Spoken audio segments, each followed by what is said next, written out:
계속해서 1월달부터 믿음이 무엇인가 지금 우리가 설교하고 있는데요. 지난주에 믿음은 변함이 없는 견고한 흔들림이 없는 하나님을 붙잡는 것이 믿음이다. 기억나신가요? 하나님은 어떤 하나님이요? 반석이신 하나님, 요새이신 하나님, 변함이 없다. 변함이 없는 하나님, 흔들림이 없는 하나님을 붙잡는 것이 믿음이다. 오늘 이제 믿음을 한 나의 인생을 하나님께 맞추는 것이다. 하나님이 나에게 맞추는 게 아니고요. 우리가 하나님께 맞추는 것이 믿음이에요. 우리는 하나님 나에게 좀 맞춰주세요. 기도도 늘 하나님 나에게 좀 맞춰주세요. 그것은 기도의 옷을 입은 욕심이에요. 욕심. 그건 기도가 아니에요. 하나님 나에게 맞춰주세요.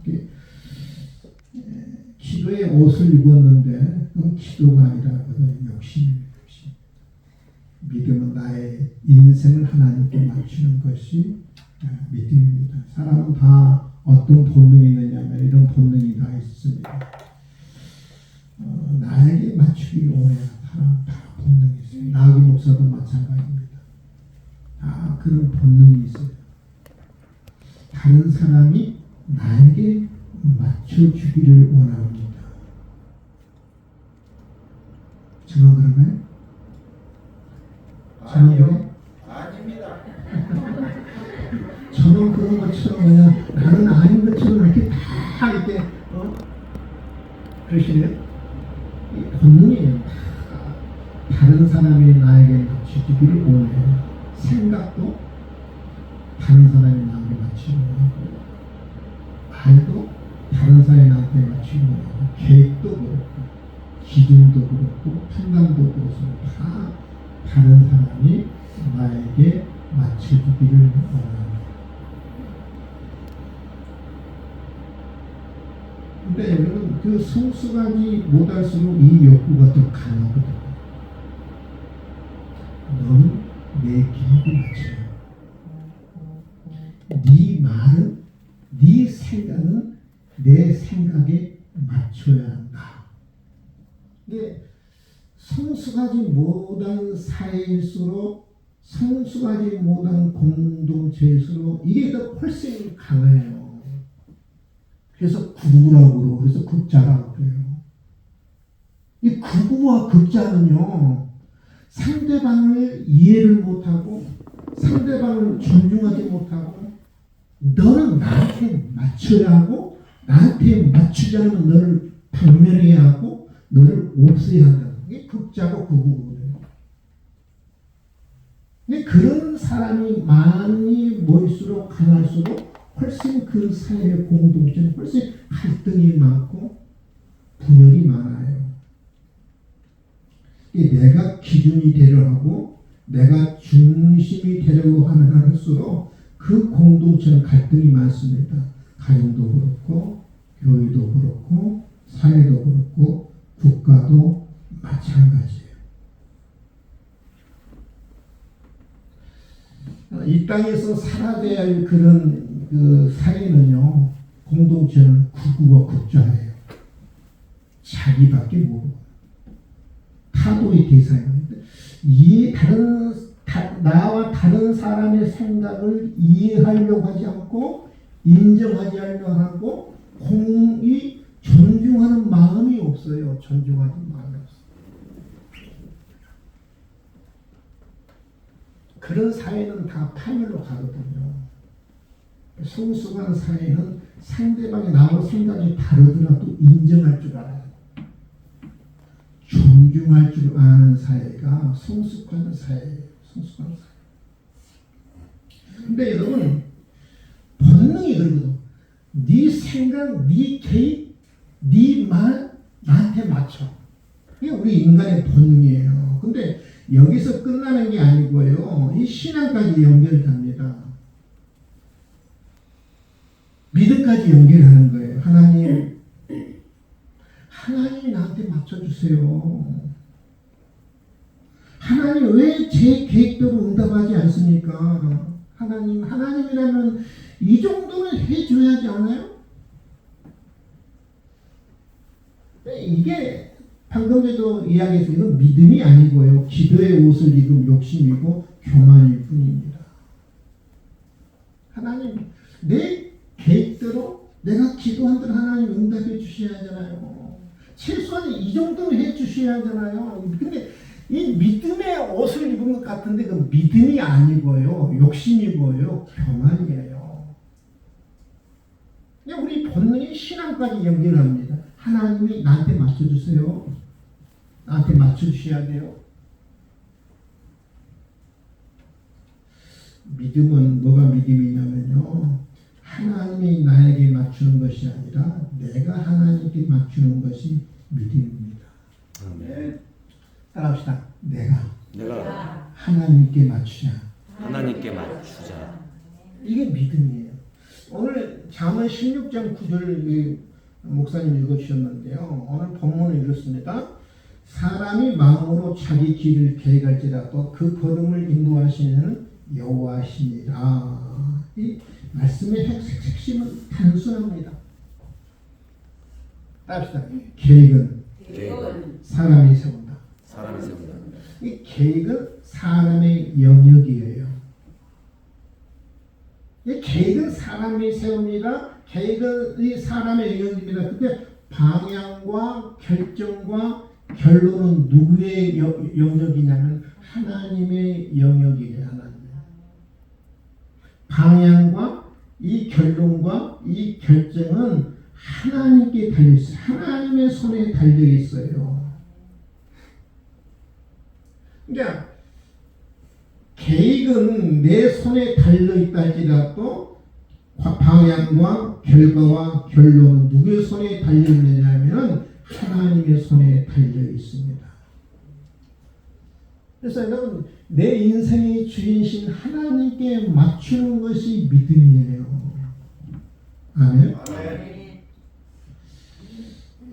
요즘 그 운전하시는 분들은 다 내비게이션 다 차에 다 있잖아요. 최소한의 핸드폰은 다 있으니까 어디 멀리 갈 때 항상 내비게이션을 전부 키잖아요. 안 키는 분 계세요? 저 안 핍니다.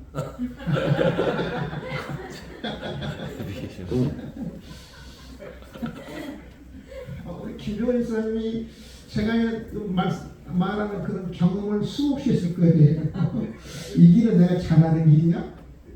내가 많이 다니는 길이야? 그래서 내비게이션을 무시합니다.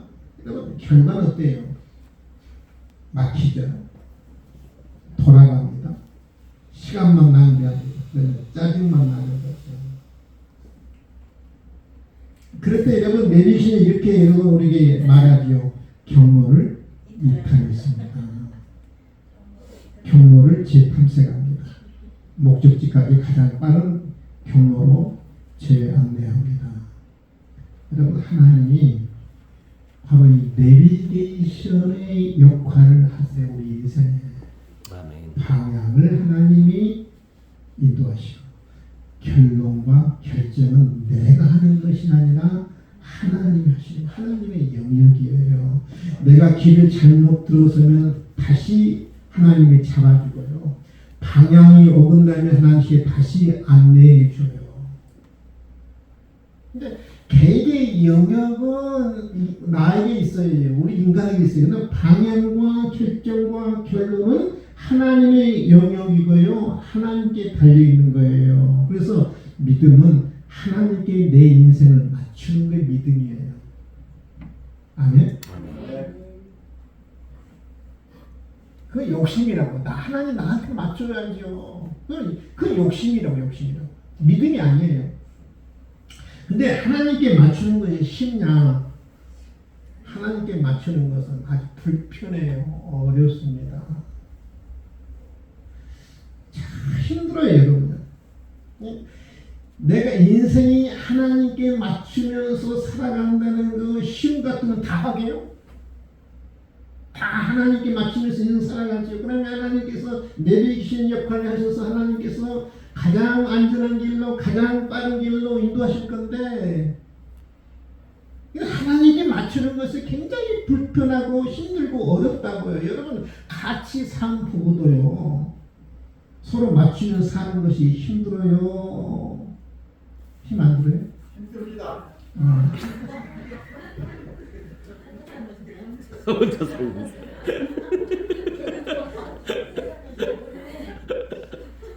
야, 요즘은 옛날에는 같이 두 부부가 같이 사는 것이 행복이다 그렇게 이야기를 당했는데 요즘은 생각이 달라졌어.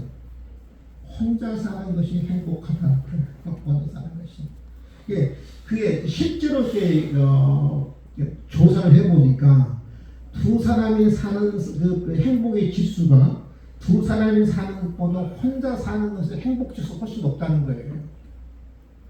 그만큼 제가 이 이야기가 무슨 이야기냐면 그만큼 부부가 함께 맞추며 사는 것이 힘들다는 거예요.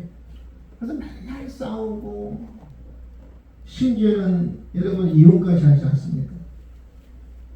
네. 우리가 사람의 마음을 사람의 뜻을 맞추는 것도 쉬운 게 아니라고요. 힘들고 어렵다고요. 근데 하물며 우리 인간이 하나님의 뜻을 맞추며 산다는 것이 얼마나 여러분 어렵겠습니까? 힘들고 어려워요. 그런데 믿음은 뭐냐면 하나님의 우리 인생이 하나님께 맞추는 것이 믿음이기 때문에 우리가 그래서 불편하더라도 힘들더라도 어렵더라도 그것을 선택하는 거예요. 하나님의 뜻이라고 그러면 그것을 선택하는 것이 믿음입니다. 또 이렇게 이야기하면 또 목사님 또 말씀 잘하다가 또 힘들고 어렵고 불편한 것을 선택하라고 그러면 아이고 따라서 시다 불편하고 힘들고 어렵더라도 하나님께 맞추는 것이 믿음이다. 아멘. 이게 믿음이에요. 여러분 한 예를 드릴까요? 아브라함을 봅시다. 하나님이 아브라함이 이렇게 이야기합니다. 창세기 12장 1절에 여호와께서 아브라함에게 이르시되 너는 너의 고향을 친척을 아버지 집을 떠나서 내가 내게 보여줄 땅으로 가라. 이때 아브라함이 이 명령을 받아 75세입니다. 그 당시 이 지금으로부터 근 한 2000년 전에 아브라함이 75세면 지금 우리 나이는 100세가 넘었어요. 노년 중에 그냥 상노년이거든요. 근데 고향을 한 번도 떠나본 적이 없는데 고향을 떠나는 어떤 구체적인 장소도 알려주지 않고 내게 보여줄 땅으로 가라고 이렇게 명령합니다. 구체적인 목적지도 설명하지 않은 채 고향을 떠나라, 친척집을 떠나라, 아비집을 떠나라. 그동안의 모든 인간관계를 끊으라는 말 아니겠습니까? 그동안의 모든 너의 삶의 터전을 끊으라는 말 아니겠어요? 아브라함이 이렇게 말할 수 있지 않겠어요? 하나님 이거 너무하시지 않습니까? 제 상황에 맞춰야죠. 하나님 제 상황도 좀 고려해가면서 하나님 명령하셔야죠. 말씀하셔야죠. 근데 아브라함은 하나님을 자기 인생에 맞추려 하지 않았습니다. 자기를 하나님께 맞췄어요. 그래서 아브라함은 갈 바를 알지 못했지만 아브라함은 떠나죠. 이게 믿음이라고요. 내가 하나님께 맞추는 것이 믿음이라고요. 하나님 제 상황을 좀 고려해 주셔야죠. 내 형편을 좀 고려해 주셔야죠. 하나님 내 상황에 맞는 명령을 하셔야죠. 하나님이 나한테 맞춰줘요. 이건 믿음이 아닌 양이 욕심이고요. 내가 하나님께 맞추는 것이 내 인생을 하나님께 맞추는 것이 믿음인 줄 여러분 믿을 수 있기를 바랍니다. 노아도 볼까요? 하나님은 노아에게 이렇게 말씀하시죠.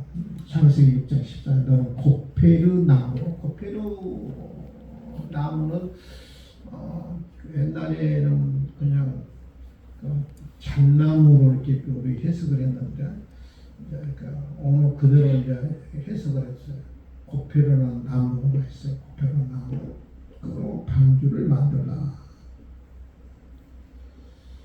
여러분 하나님은 멀쩡하거든요. 구름 한 점도 없어요. 비올 기색이 전혀 없습니다. 비 한 방울 내리지 않은 하늘입니다. 근데 하나님이 방주를 만들라. 노아가 여러분 방주 만드는 기술자인가요? 배 만드는 기술자인가요? 근데 노아가 한 번이라도 여러분 방주를 만들어본 경험이 있나요? 아니잖아요. 근데 하나님께 방주를 만들어요. 어마어마한 방주를 만들라고 해요. 상상할 수 없는 방주를 만들라고 합니다. 이게 볼까요? 폭이 23m고요. 높이가 14m예요. 14m면 얼마 될까요? 우리 지금 5층. 지금 이 건물 거의 높이만 할 거예요. 14m. 이 길이가 138m. 이게 배는 빨리 가잖아요. 내가 날렵하잖아요. 근데 거의 사각형입니다. 떠 있는 게 목적이에요. 방주는. 배는 가는 데 목적이에요. 날렵하게. 거의 그냥 그 박스처럼 사각 박스처럼. 오늘날로 이 톤수를 계산하면 2만 톤, 3만 톤 됩니다. 이걸 얼마 동안 만들려고 하면 뭐 100년을 네 인생 전체 배를 만들려고 해요. 뭐 100년 동안. 여러분 말이 됩니까? 이 노아가 여러분 나룻배 한 번 만들어 본지 뭐 안 할 거예요. 이 노아는 어떤 배조차 만들어 본 경험이 없어요. 근데 하나님이 거대한 방주를 100년 동안. 아마 저 같으면 그랬을 거예요. 하나님 제 상황을 보셔요. 제 상황에 맞춰야죠. 제 형편에 맞춰야죠. 저 한 번도 배 만들어 본 적이 없어요. 작은 나룻배도 만들어 본 적이 없어요. 근데 무려 제 인생의 전체 배를 만들라고요? 이 거대한 배를 만들라고요? 하나님이 제 상황과 제 환경을 보면서 하나님이 명령하셔야죠. 하나님이 저에게 맞추셔야죠. 노아는 그렇게 말하지 않았습니다. 노아는 자기의 생각과 뜻을 하나님께 맞췄습니다. 이게 바로 뭐냐면 신앙이에요. 신앙. 내가 하나님께 맞추는 게 신앙이에요. 중요한 이야기를 합니다. 이게 방주 배거든요. 중요한 이야기는 왜 우리는 하나님께 인생을 맞춰야 하는가. 우리 인간과 하나님과 제가 대조해 봤습니다. 우리 사람은요 눈 앞만 봅니다. 당장 눈 앞만 봐요. 현실만 본다는 말이죠. 근데 우리 하나님은요 처음과 끝을 다 아세요. 시작부터 하시고 과정도 하시고 결론도 하시고 결정도 하시고 처음과 끝을 다 아세요. 우리 인간은요 현재만 계산해요. 지금만 계산해요. 당장만 계산해요. 눈에 보인 것만 계산합니다. 근데 하나님은요 처음과 끝을 다 아시는 하나님께서 보시는 하나님께서 영혼을 보시려고 우리를 인도하세요. 우리 인간은요 성공을 원합니다. 근데 하나님은 성숙을 원해요. 굉장히 중요합니다. 따라합시다. 인간은 성공을 원한다. 하나님은 성숙을 원한다. 우리 이거 달라요. 우리 인간은 본능은 성공을 원합니다. 근데 하나님은 성숙을 원해요. 우리 인간은 빠름을 원합니다. 빨리 성공해야 하고 빨리 가야 합니다. 근데 하나님은 다른 길을 원하세요. 왜 우리 인생이 하나님 인생을 맞춰야 하는가? 하나님은 시작과 끝을 보시는 하나님. 모든 것을 보시고 우리를 인도하시는 하나님이에요. 하나님은 전체를 보십니다. 그래서 하나님께 맞춘 인생은 당장 손해처럼 보여도 결코 실패하지 않아요. 믿으시면 아멘. 제가 자주 인용하는 성경 구절이죠. 로마서 8장 28절에 우리가 알거니와 하나님을 사랑하는 자 그 뜻대로 부르시는 자들에게 모든 것이 합력하여 선을 이루리라. 이 합력한 모든 것이 합력한다. 이 합력한다는 말은 서로 다른 것들이 함께 작용한다는 말이에요. 서로 다른 것들이 함께 작용한다. 성공한 일, 실패한 일, 또 행복한 일, 불행한 일, 그런 것들을 다 하나로 묶어서 하나님이 지휘자처럼 하나로 묶어서 우리를 어디로 인도하느냐면 선으로 인도해서, 이 선이라는 말은 하나님의 뜻, 하나님의 목적을, 우리가 살다 보면 실패도 하고 성공도 하고 행복하기도 하고 우리가 불행하기도 하고 우리가 슬퍼하기도 하고 기뻐하는 그런 모든 것들을 하나로 묶어서 엮어서 어디로 인도하는 하나님의 뜻으로, 하나님의 목적으로, 그 하나님의 뜻을 이루게 하고 하나님의 목적을 이루기 위해서 결국 그것이 뭐냐, 우리를 유익하게 하는 거예요. 나를 유익하게 하는 거예요.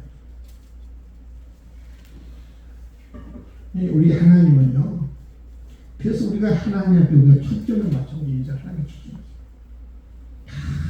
모든 것을 묶어서 합력해서 모든 걸 묶어서 그 하나님의 그 목적으로, 하나님의 뜻으로 결국 나를 유익한 것으로 나를 인도하시는 하나님이라는 말이에요. 믿으시면 아멘. 하나님 마치 뭐가 같냐면 오케스트라 지휘자 같아요. 오케스트라 지휘자 같은 역할을 누가 하냐면 하나님이었어요. 이 오케스트라는 여러분 많은 악기들 있잖아요. 많은 악기들. 근데 이 오케스트라 지휘자는 많은 그런 악기의 소리를 하나의 음악으로 묶는 사람이에요. 하나의 음악으로 묶는 사람이 오케스트라 지휘자잖아요. 여러분 각 악기 소리는 다 다르잖아요. 첼로는 굉장히 소리가 좀 깊잖아요. 바이올린은 소리가 굉장히 날카롭잖아요. 트럼펫은 어때요? 굉장히 소리가 강하잖아요. 타악기, 뚜루는 이 소리는, 타악기는 아주 거칠잖아요. 근데 보세요, 여러분요. 아무리 이 트럼펫이 아무리 그 악보에 맞춰서 이렇게 연주를 해도요, 각자의 소리를 내면은요, 그러면서 소음이에요, 소음. 근데 이 모든 악기를 하나로 누가 묶냐면요, 지휘자가 묶잖아요. 지휘자가 손에 따라서, 표정에 따라서 언제 이 악기가 들어갈지, 언제 이 악기가 끝날지, 또 이 악기가 언제 또 강하게 해야 할지, 언제 소리가 또 약하게 해야 할지. 그러니까 이 지휘자는, 오케스트라 지휘자는 언제 들어가고 언제 끝마치고 언제 높게 하고 언제 낮추고 얼마나 강하게 하고 얼마나 약하게 할지, 언제 들어갈지 언제 멈출지, 얼마나 오래 끌지 다 누가 결정하냐면 지휘자가 결정해요. 연주자는요 자기 악보만 봐요. 자기 악보. 그런데 지휘자는 전체의 악보를 다 암기하죠.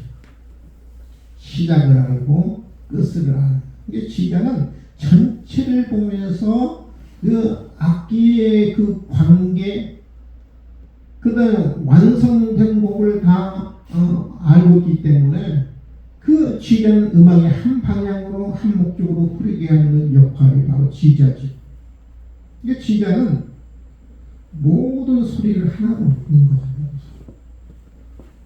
각자 소리를 내면 소음이지만 이 지휘자는 이 모든 소리들을 하나로 묶어서 아름다운 음악을 만들어내는 지휘자잖아요. 하나님이 그런 역할을 해주는 거예요. 하나님. 모든 악기를 이렇게 묶어서 아름다운 음악을 내는 것처럼 하나님의 부르심을 입는 자들, 하나님을 사랑하는 하나님 앞에 초점을 맞추는 사람들에게는요, 모든 것을 다 아우러서 마치 오케스트라 지휘자처럼 하나님을 묶어서 하나님의 뜻을 향해서 하나님의 목적을 향해서 우리의 유익을 위해서 유익하도록 하나님께서 늘 우리를 인도하시는 하나님이라는 사실입니다. 아멘. 네. 유익하도록. 여러분, 선을 이룬다는 것은 뭐 고난이 사라진다, 문제가 해결된다, 내 뜻이 내 계획이 이루어진다는 뜻이 아니에요. 모든 사건들을 하나님이 엮어서 하나님의 목적으로 하나님의 뜻을 이루게 하신다는 거예요. 믿으시면 아멘.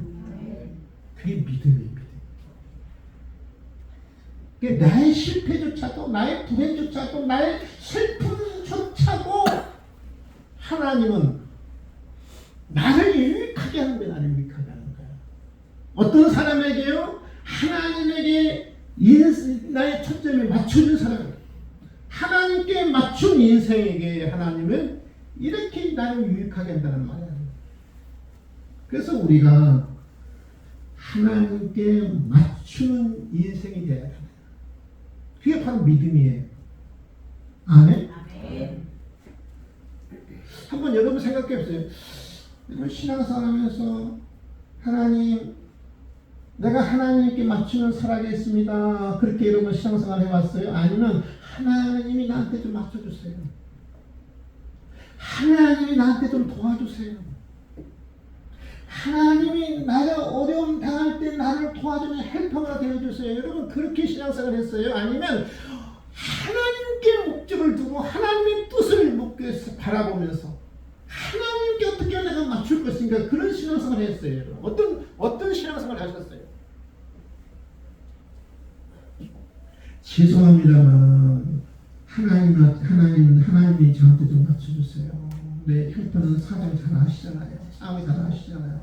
여러분 하나님이 여러분을 맞춰주기를 원하는 신앙생활을 해왔다면 여러분 죄송합니다. 그럼 진짜 신앙생활 아니고 여러분 욕심을 부린 거예요. 하나님 앞에. 참 믿음은 하나님께 맞추는 것이 참 믿음. 하나님은 어떤 사람을 귀하게 사용하느냐면 하나님께 맞춘 인생을 귀하게 사용하세요. 여러분 성경의 믿음의 사람들 다 보세요. 공통점이 있어요. 하나님께 쓰신 사람들의 그 모습을 보면 그들의 어떤 공통점이 있어요. 아브라함을 봐도 그렇고요, 요셉을 봐도 그렇고요, 다윗을 봐도 그렇고요, 다니엘을 봐도 그렇고요. 이들의 공통점은 뭐냐면은 하나님께 자기 인생을 맞춘 사람. 하나님이 쓰신 사람들의 그 면면을 보면은 다 좀 특징도 있습니다만, 그러나 그들의 공통점인 한결같은 마음은 뭐냐면 하나님께 자기 인생을 맞추려고 노력했던 사람들이에요. 하나님이 그들의 인생을 위해서 인정하셨고 하나님이 그들을 귀하게 사용하신 것을 우리가 볼 수 있습니다. 아멘. 아멘. 하나님께 자기 인생을 맞춰. 여러분 근데 반대로요. 뭐 아브라함이든지 요셉이든지 다윗이든지 다니엘은 어떻게든 하나님께 자기 인생을 맞추려고 했어요. 그래 하나님께 그들을 써라게 했는데 반대했던 사람이지. 하나님이 또 나한테 맞춰주세요. 하나님이 내 형편 아시잖아요. 내 사정 아시잖아요. 하나님이 나한테 좀 인생을 맞춰주세요. 내 인생에 맞춰주세요. 하나님. 그렇게 주장했던 사람이 이스라엘의 초대 왕이었던 사울왕이죠. 하나님의 명령을 받았으라고 그 하나님 나한테 좀 맞춰주세요. 말씀도. 그래서 3회상 15장 23절입니다. 하나님이 이스라엘 초대 왕이었던 사울에게 왕의 여호와의 말씀을 버렸으므로 여호와께서도 왕을 버려 왕이 되지 못하게 하셨나이다. 하나님께 맞추지 않는 인생의 결말입니다. 하나님이 버리신 거죠. 하나님이 말씀을 버리면 하나님도 우리를 버리신다는 어떤 충격적인 어떤 말씀이죠. 선포죠. 우리가 하나님께 맞추지 않으면 하나님도 우리를 버리십니다. 사울왕이 결국은 하나님 앞에 버림받은 사람이 됐죠. 하나님이 쓰신 사람들의 그 면면을 보면 자기 인생을 하나님 하나님께 맞추려고 노력했던 사람이에요. 천재일관은 그것을 바라보면서 그 나아갔던 사람이 바로 다음 모두 하나님 앞에 쓰임받은 사람들이죠. 사랑하는 성도 여러분, 오늘 하나님은 우리에게 묻고 계셔요. 나는 누구에게 인생을 맞추고 있는가? 내가 하나님께 맞추는 신앙인가? 하나님을 나에게 맞추려는 신앙인가? 내가 하나님께 인생을 맞추는 길은 불편하고 힘이 듭니다. 힘들어요. 불편해요. 그러나 실패하지 않습니다. 하나님 앞에 귀하게 살받는 길이 바로 뭐냐면 내가 하나님께 맞추려고 내가 사는 인생, 나의 신앙의 방향이 하나님이 나에게 아니라 내가 하나님께 맞추려고 신앙의 방향을 정하면요, 하나님이 그 사람을 귀하게 하시고 하나님이 그 사람을 인정하시고 하나님이 그 사람을 귀하게 사용하세요. 아멘. 아멘. 오늘 시간 좀 우리가 함께 고백하는 시간을 가졌으면 좋겠어요. 하나님, 지금까지는 하나님께서 제 인생에 맞춰주기를 원했습니다. 하나님이 내 인생에 맞추기를 원했습니다. 그러나 하나님, 이 시간 이후부터 내가 내 인생에 하나님께 맞추며 살기를 원합니다. 그렇게 내가 살겠습니다. 내가 하나님께 맞추면서 내가 살아가겠습니다.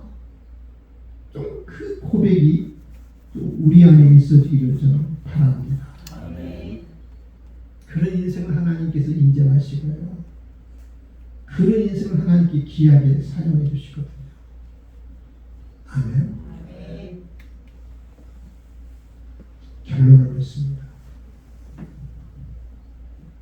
가정에서도 그렇고 사회에서도 그렇고 직장에서도 그렇고 특히 가정에서 당신이 나한테 맞춰,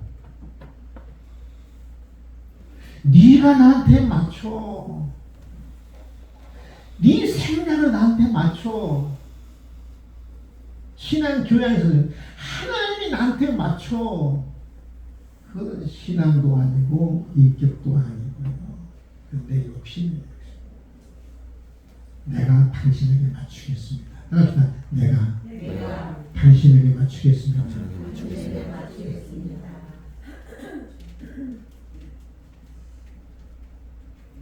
내가 당신의 생각에 맞추겠고 내 계획을 당신의 계획에 맞추겠습니다. 내 말을 당신에게 맞추겠습니다. 아멘. 아멘. 당신한테 맞추.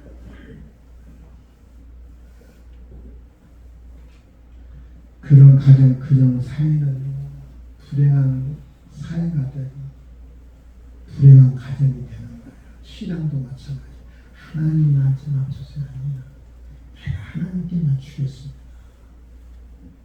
저와 여러분, 이런 귀한 믿음, 하나님이 인정하는 믿음, 하나님이 사용하는 믿음이 될 수 있기를 주님의 이름으로 축원을 드립니다. 기도하겠습니다. 하나님 아버지, 감사와 찬송과 영광을 올려드립니다. 하나님, 우리는 가정에서도 직장에서도 사회에서도 하나님, 너가 나에게 맞춰. 늘 우리는 나에게 맞추기를 원하는 인간의 본능 가운데 우리들 살아왔습니다. 하나님, 가정에서 내가 당신에게 맞추겠습니다. 내 생각을 당신의 생각에 맞추겠습니다. 신앙도 마찬가지입니다. 하나님이 나에게 맞춰주세요. 이것은 욕심입니다. 기도의 옷을 입었지만 이것은 욕심에 불과합니다. 하나님, 내가 하나님께 맞추겠습니다. 내 인생을 하나님께 맞추겠습니다. 내 인생을 하나님의 뜻과 하나님의 목적에 맞추겠습니다. 하나님이 말씀하시는 것이 힘들고 어렵더라도 하나님께 맞추는 살겠습니다. 이것이 참된 믿음입니다. 아브라함이 그랬고 노아가 그랬고 다니엘이 그랬고 요셉이 그랬습니다. 그래서 그들이 다 한결같이 하나님 앞에 귀하게 쓰임받을 수 있었습니다. 하나님, 우리의 신앙이 이제 바뀌어지게 하시고 하나님의 삶이 바뀌어지게 하시고 우리의 인생이 하나님께 맞추는 그런 귀한 신앙들 가질 수 있도록 축복해 주시옵기를 간절히 바라고 원합니다. 감사하며 예수님의 이름으로 기도하옵나이다. 아멘.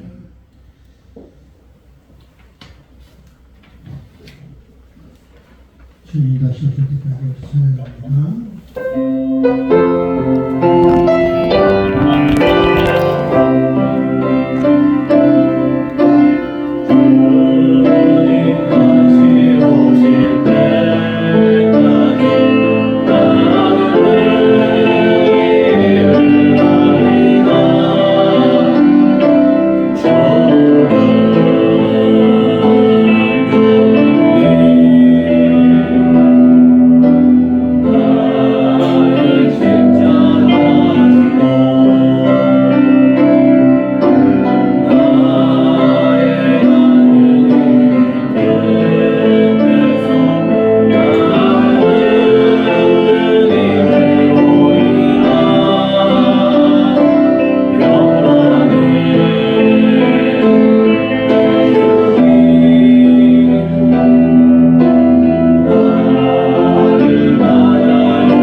지금은 우리 주 예수 그리스도의 은혜와 하나님 아버지의 놀라우신 사랑과 성령님의 감동하심과 감화하심과 역사하심이 오늘 이 자리에 모여 지금까지는 하나님이 나에게 맞춰주기 원했지만 이제는 나의 인생을 하나님께 맞추며 살겠습니다. 이 고백, 이 결단, 이 결심이 있기를 원하는 당신들 귀한 권속들 머리에 지금부터 영원토록 함께 있을지어다. 아멘. 아멘.